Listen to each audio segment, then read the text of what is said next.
ये स्क्रीनशॉट आप लेके रखिए, अभी जो दिख रहा है आपको अगर इतने फॉर्मूले याद है ना तो आपको इस पर्टिकुलर एक्सरसाइज में कहीं कोई दिक्कत नहीं आएगी। Hello students and welcome to online tutor. Online tutor में आपका स्वागत है और यदि आप मेरे चैनल में पहली बार आए हैं तो इसे सब्सक्राइब करना ना भूलें।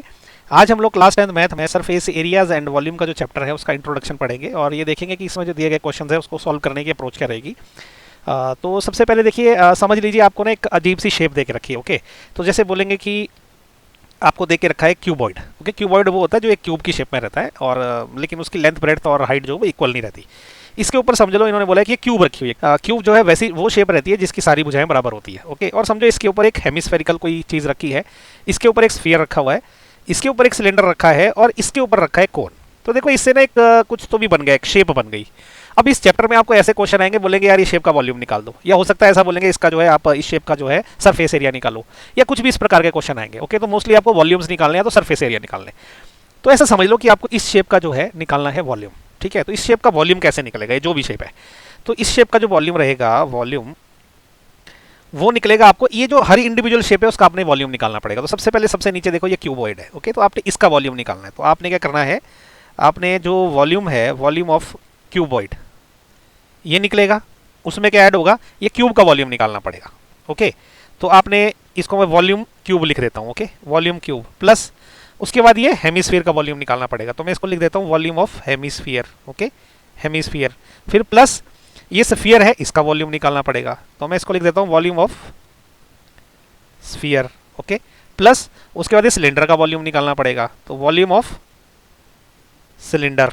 ओके, फिर प्लस ऊपर जो टॉप पे कोन है इसका वॉल्यूम भी निकालना पड़ेगा, तो वॉल्यूम ऑफ कोन।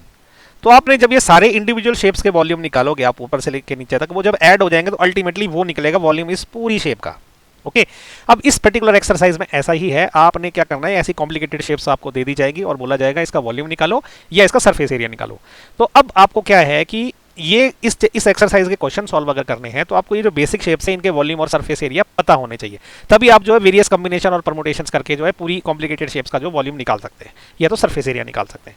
तो चलिए इन इंडिविजुअल शेप्स के जो है वॉल्यूम देखते हैं। ये हमने 9th क्लास में भी पढ़ा है, आज हम इसको थोड़ा सा रिवाइज करेंगे। ओके, तो सबसे पहले देखिए आप, कोन है। ओके, तो कोन में क्या रहता है, सबसे पहले कर्व्ड सरफेस एरिया होता है। कर्व्ड सरफेस एरिया होता है वो जो कर्व्ड पार्ट होता है। ओके, इसमें देखो एक कर्व्ड पार्ट है और एक फ्लैट पार्ट है। फ्लैट पार्ट ये नीचे का सर्कल है और कर्व्ड पार्ट जो है ये जो रेड कलर से दिख रहा है ये वाला है। तो कर्व्ड पार्ट का जो एरिया रहता है वो क्या होता है, तो हम उसको बोलते हैं कर्व्ड सरफेस एरिया। ओके, तो वो रहता है पाई आर एल। ओके, पाई तो आपको पता क्या होता है, आर रेडियस है और एल इसकी जो है स्लैंट हाइट है। इसी प्रकार से इसका जो टोटल सरफेस एरिया है ना, कर्व्ड और फ्लैट सरफेस दोनों एरिया को जब ऐड करते हैं वो टोटल सरफेस एरिया बनता है। ओके, तो इसका जो टोटल सरफेस एरिया का फॉर्मूला है वो है pi r into l plus r. मतलब उसमें क्या करेंगे, पाई आर एल में हम ये जो नीचे का फ्लैट सर्कल है ना वो भी ऐड कर देंगे। जब वो ऐड करेंगे तो ये टोटल सरफेस एरिया बन जाएगा। राइट, इसके अलावा आपको कोन का वॉल्यूम पता होना चाहिए। तो कोन का वॉल्यूम क्या है, उसका फॉर्मूला है 1/3 पाई आर स्क्वायर एच। तो एक बेसिक शेप कवर हो गई। अब नेक्स्ट शेप रहेगी स्फीयर। ओके, स्फीयर में अगर आप देखोगे तो उसमें कोई फ्लैट सरफेस होता ही नहीं है, इसमें सिर्फ कर्व्ड सरफेस होता है। तो इसका टोटल सरफेस एरिया जो है वो कर्व्ड सरफेस एरिया दोनों बराबर ही होते हैं और वो रहता है आपका 4 pi r square. Okay, curved surface area और टोटल सरफेस एरिया दोनों बराबर रहते हैं स्फीयर के और वो होता है 4 पाई आर स्क्वायर। ऐसे ही इसका जो वॉल्यूम है 4/3 पाई आर क्यूब रहता है। ओके, ये आपने याद रखना है। अब नेक्स्ट आते हैं हेमिस्फीयर के ऊपर। हेमिस्फीयर क्या होता है, स्फीयर का आधा टुकड़ा होता है। ओके, इसको दो भागों में अगर बांट दे तो हेमिस्फीयर बचता है। तो अब हेमिस्फीयर में क्या है ना, इसमें कर्व्ड सरफेस एरिया भी बनता है, ये नीचे वाला पार्ट, और ये जो फ्लैट पार्ट है ये इसको अगर ऐड कर देंगे तो टोटल सरफेस एरिया हो जाएगा। तो इसका जो कर्व्ड सरफेस एरिया का फॉर्मूला वही रहेगा जो स्फीयर का रहता है, उसका आधा कर देंगे हम। ओके, तो इसका कर्व्ड सरफेस एरिया रहता है 2 पाई आर स्क्वायर, मतलब इसका देखो 4 पाई आर स्क्वायर का आधा कर दिया। अब अगर इसका टोटल सरफेस एरिया निकालना है तो कर्व्ड सरफेस एरिया में ये ऊपर जो सर्कल दिख रहा है फ्लैट आपको, ये वाला सर्कल। ओके, तो आपको ये भी ऐड करना पड़ेगा, ये वाला इसका एरिया। तो जो टोटल सरफेस एरिया वो बन जाएगा 3 पाई आर स्क्वायर। ओके, अच्छा इसका वॉल्यूम जो वही रहेगा जो स्फीयर का वॉल्यूम है, बस उसका हाफ हो जाएगा क्योंकि ये उसका हाफ है। तो वॉल्यूम का रहेगा 2/3 पाई आर क्यूब। ओके, तो अब नेक्स्ट जो है 3 और बेसिक शेप्स बच गई है, सिलेंडर, क्यूब और क्यूबॉइड। ठीक है, सिलेंडर सबसे पहले देखिए, मान लो कि सिलेंडर है, उसकी रेडियस है आर। ओके, और इसकी हाइट है एच। तो इसका जो है कर्व्ड सरफेस एरिया क्या रहता है, जो रेड कलर से दिख रहा है ना कर्व्ड पार्ट, वो रहता है इसका। तो वो होता है आपका curved surface area is equal to 2 pi r h. 2 pi r क्या होता है, ये जो परिधि रहती है ना सर्कल, ये वाली, ये सर्कमफ्रेंस की लेंथ रहती है, उसको हाइट से मल्टीप्लाई कर दो तो 2 पाई आर एच निकल जाता है। और इसका टोटल सरफेस एरिया क्या रहता है, ये ऊपर का सर्कल और एक नीचे सर्कल जो हमको दिख नहीं रहा है बैकग्राउंड में, ये दोनों फ्लैट पार्ट है, ये दोनों ऐड हो जाते हैं। तो उसमें क्या हो जाता है, इसका टोटल सरफेस एरिया हो जाता है ये curved surface area plus 2 pi r square, मतलब दो सर्कल का एरिया और ऐड कर दिया, तो ये बन जाता है 2 pi r into r plus h. Okay, ये भी आपने याद रखना है। और इसका वॉल्यूम रहता है पाई आर स्क्वायर एच, मतलब ये बेस जो रहता है ना, इसका बेस है, सर्कल को एच हाइट से मल्टीप्लाई कर दो तो वॉल्यूम निकल गया सर्कल के एरिया को। ओके, अब क्यूब की बात करें, अब क्यूब में अगर आप देखोगे ना, क्यूब की जो लेंथ रहती है ना वो एल रहती है, तो इसकी लेंथ, ब्रेड्थ और हाइट तीनों एल रहेगी। ओके, अब इसका देखो टोटल 6 सरफेस है अगर आप ध्यान से देखोगे। एक ये सामने वाला है, एक ये पीछे वाला है, ओके, उसके बाद जो है ये लेफ्ट वाला है, उसके बाद क्या है ये राइट वाला है, हो गए 4। अब एक नीचे वाला, ओके, और अभी ये ऊपर वाला। तो इसके टोटल 6 सरफेस है और सरफेस सबका जो है सेम है।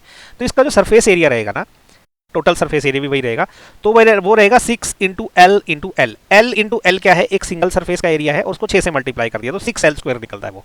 ओके, और इसका वॉल्यूम क्या रहेगा, एल को 3 बार गुना करना है, एल इंटू एल जो है इसका वॉल्यूम निकल जाएगा, मतलब एल की पावर 3 हो जाएगा। क्यूबॉइड की क्या रहती है, ठीक है, तो समझ लो इसकी लेंथ एल है, ओके, इसकी जो विड्थ है, ब्रेड्थ जिसको भी बोलते हैं वो बी है, और इसकी हाइट अगर समझ लो एच है। तो अब इसमें क्या है ना, एक सरफेस नीचे और ऊपर ये दोनों बराबर रहते हैं, लेफ्ट और राइट वाला बराबर रहता है और फ्रंट और बैक वाला बराबर रहता है, जैसे इसके भी 6 स्पेस होते हैं, लेकिन ये दो के पेयर बन जाते हैं अब, ठीक है। तो इसलिए इसका जो टोटल सरफेस एरिया क्या रहता है, बॉटम सरफेस और फ्रंट वाला ले लिया हमने, देखो ये एल बी, बी एच और एच एल ले लिया, उसको पूरे को 2 से मल्टीप्लाई कर दिया तो इसका टोटल सरफेस एरिया निकल गया। तो उसका फॉर्मूला क्या है, 2 into length into breadth, breadth into height, height into length. Okay, तो ये होता है इसका टोटल सरफेस एरिया, और इसका वॉल्यूम क्या रहता है, length into breadth into height अगर कर दोगे तो वॉल्यूम निकल जाता है। ओके, एल बी एच, ये सिंपल सा है। तो अब इसका जो है नेक्स्ट, उसमें मैं थोड़ा सा रिवीजन के लिए लास्ट में आपको एक बार फिर से अच्छे से समझा देता हूँ। ओके, तो ये टोटल इतनी अगर शेप्स का हमको एरिया और वॉल्यूम अगर पता है तो एक्सरसाइज में हमको इस एक्सरसाइज में कहीं कोई दिक्कत नहीं आएगी। ओके, सबसे पहले देखो cone, curve surface area pi r l, total surface area pi r into l plus r, और इसका जो वॉल्यूम है 1/3 pi r square h. Okay, तो ये कोन हो गया। अब इस सिलेंडर पे आते हैं, इसका curve surface area 2 pi r h, total surface area 2 pi r into r plus h, और इसका जो वॉल्यूम है pi r square h. Okay, ये हो गया। अभी स्फीयर पे आते हैं। स्फीयर का कर्व सरफेस एरिया और टोटल सरफेस एरिया बराबर ही होता है, वो होता है pi r square, 4 pi r square. Okay, और वॉल्यूम जो है 4/3 पाई आर क्यूब। अब आते हैं हेमिस्फीयर पे। हेमिस्फीयर का क्या है, curve surface area 2 pi r square, okay, total surface area 3 pi r square, और इसका जो वॉल्यूम है 2/3 पाई आर क्यूब। अभी क्यूब पे आ जाते हैं। क्यूब का total surface area 6 into l square, okay, l मतलब इसकी लेंथ रहेगी, ओके, साइड की लेंथ, वॉल्यूम एल की पावर 3। ओके, अब क्यूबॉइड पे आते हैं। क्यूबॉइड में क्या है, टोटल सरफेस एरिया क्या था, 2 into length into breadth, breadth into height plus height into length. Okay, तो ये क्या है, l is length, b is breadth और एच इज हाइट। ओके, तो बस इसी के साथ जो है ना, अगर आपको ये फॉर्मूले, ये स्क्रीनशॉट आप लेके रखिए, अभी जो दिख रहा है आपको अगर इतने फॉर्मूले याद है ना, तो आपको इस पर्टिकुलर एक्सरसाइज में कहीं कोई दिक्कत नहीं आएगी। ओके, सो इसी के साथ इसका इंट्रोडक्शन जो है वो खत्म हो गया। मैं उम्मीद करता हूँ कि आपको जो है मेरा वीडियो पसंद आया। अगर इसको पसंद आया तो इसको लाइक, शेयर और सब्सक्राइब जरूर करें।